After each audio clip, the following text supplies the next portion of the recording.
15th, 2024, started like any other for Martha Morrison.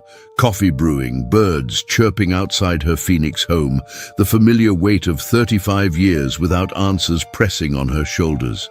But by noon, everything she thought she knew about her husband's disappearance would shatter like glass on hot asphalt.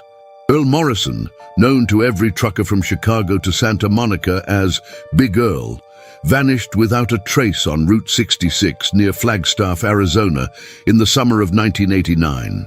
His Peterbilt 379, loaded with electronics bound for Los Angeles, was found abandoned at mile marker 178, engine still warm, CB radio crackling with static. The driver's door hung open like a question mark against the desert sky. What the Arizona Highway Patrol didn't find that day was more troubling than what they did. No blood, no signs of struggle, no skid marks.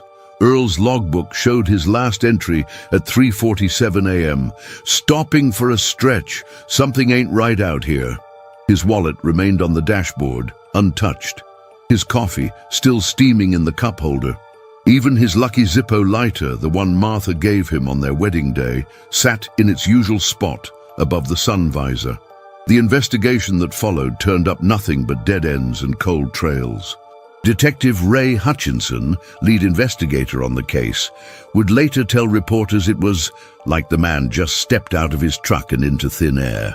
The FBI got involved when two other truckers reported strange experiences near the same mile marker, but their involvement only deepened the mystery. Both drivers claimed they'd seen a tall figure standing beside the road, waving for help, only to vanish when they slowed down. Martha had kept Earl's belongings in their bedroom closet for 35 years. His faded denim jacket, his collection of truck stop coffee mugs, and that old leather fanny pack he wore religiously, the one other drivers teased him about. "Real truckers don't wear purses," they'd say. Earl would just laugh and pat the worn leather. "This here's my survival kit, boys. Never know when you might need what's inside." She'd been through that fanny pack 100 times in the weeks after his disappearance. Beef jerky, aspirin, a small flashlight, some quarters for payphones. Nothing unusual. Nothing that explained why a man would walk away from his life, his truck, his 20-year career, and never look back. The police had examined it too, found nothing of interest, and returned it with the rest of his effects. But on this September morning, as Martha prepared to finally donate Earl's things to charity, her fingers found something that hadn't been there before. Or had it? Inside the fanny pack's inner pocket, behind the faded lining that had started to peel away with age, was a small metal cylinder no bigger than a tube of lipstick. Her hands trembled as she pulled it free. The cylinder was oddly warm to the touch, its surface etched with numbers that meant nothing to her. 35.1983 degree N, 111.651 3 degree W. Below the coordinates, in Earl's unmistakable handwriting, scratched into the metal with something sharp. "They're watching the cargo. Trust no one. If you find this, look for the yellow rocks." Martha's heart hammered against her ribs. 35 years. How had everyone missed this? She grabbed her phone, fingers shaking as she typed the coordinates into Google Maps. The pin dropped on a location she knew too well, a place that had haunted her dreams for decades.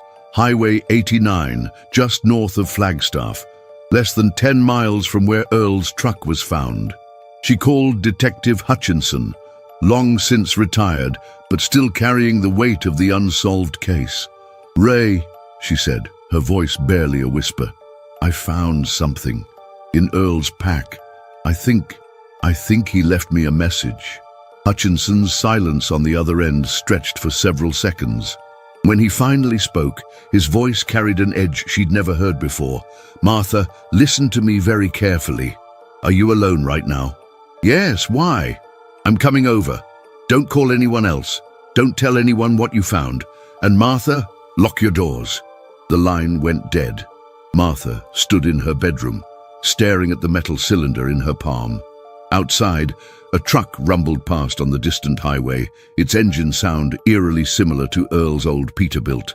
For the first time in 35 years, she wondered if her husband's disappearance wasn't just a mystery. Maybe it was a warning. The cylinder grew warmer in her hand, and she could swear she heard something inside it. A faint ticking, like a watch or a timer. She thought about Earl's message. They're watching the cargo. What cargo? The manifest said, electronics. Common household electronics bound for a warehouse in LA. Nothing worth disappearing over, nothing worth dying for. Unless the manifest was a lie. Detective Ray Hutchinson arrived at Martha's door in 17 minutes. Retirement hadn't been kind to him. His hair had gone completely white, and the unsolved Morrison case had carved deep lines around his eyes. He didn't wait for pleasantries. "Show me," he said, stepping inside and checking the street behind him. Martha handed him the cylinder. Hutchinson examined it under the kitchen light, his expression growing darker with each passing second. "Jesus Christ," he muttered, "after all these years." He pulled out his phone and showed Martha a photograph from 1989. Her blood ran cold. It was a picture of Earl's truck at the scene. And there, barely visible in the background, were 3 black SUVs parked on a ridge, watching. "We were told to drop the case," Hutchinson said quietly. "Federal intervention. They said it was a matter of national security. But I kept digging, Martha. Off the books. Your husband wasn't hauling electronics that night. He was carrying something else, something that certain people would kill to keep secret." The cylinder suddenly clicked open in Hutchinson's hands. Inside was a micro-cassette tape, the kind truckers used for voice logs in the 80s. Martha's hands shook as she retrieved Earl's old cassette player from a box in the garage. The tape crackled to life, and Earl's voice filled the kitchen, as clear as if he were standing beside them. "Martha, honey, if you're hearing this, then Ray kept his promise to watch over you. I'm sorry for everything. I'm sorry for the lies. The company I was driving for, they weren't who they said they were. The load I picked up in Albuquerque wasn't electronics. It was evidence, documents and recordings that proved, God, I still can't believe it myself. There's a facility out in the desert. They're doing things there. Experiments. The kind that would make Roswell look like a fairy tale." Earl's voice cracked with emotion. "They gave me a choice that night. Disappear forever, or watch everyone I love disappear instead. I chose to protect you. But I left you a trail, baby. The yellow rocks mark old mining claims near Seligman, shaft number 7. If you're hearing this, it means it's finally safe. It means they think I'm dead. Look for the sunrise on our anniversary. I love you more than all the miles of asphalt in America." The tape ended with a soft click. Martha was crying now, her tears falling on the kitchen table where she and Earl had shared 30 years of morning coffee before that last run. Hutchinson was already pulling up maps on his phone. "Seligman's an hour west on the 40, old mining territory. If Earl's been hiding there all this time..." "He's alive," Martha whispered. "My Earl's alive." They left before dawn the next morning, September 16th, Martha and Earl's wedding anniversary. Hutchinson drove while Martha clutched the cylinder and a faded photo of Earl from 1989. The old detective had called in favors from retired colleagues, assembling a small team of people he trusted. "If your husband's right about what he was carrying, we need witnesses. Good people who can't be bought or threatened." The sunrise painted the desert in shades of gold and crimson as they reached the abandoned mining area outside Seligman. The yellow rocks Earl mentioned were exactly where he said they'd be, chunks of sulfur-stained stone marking the entrance to Shaft 7. The wooden boards covering the entrance had been recently disturbed. Fresh footprints led inside. Hutchinson drew his service weapon, a habit that retirement couldn't break. "Stay behind me," he said, but Martha was already pushing past him, calling Earl's name into the darkness. Her voice echoed off the mine walls, carrying decades of pain and hope. For a moment, there was only silence. Then from deep within the shaft came a response that stopped her heart. "Martha, baby, is that really you?" A figure emerged from the shadows, and time seemed to fold in on itself. It was Earl, 35 years older, his hair gone grey, his face weathered by desert sun and solitude. But his eyes,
The morning of September 15th, 2024, started like any other for Martha Morrison.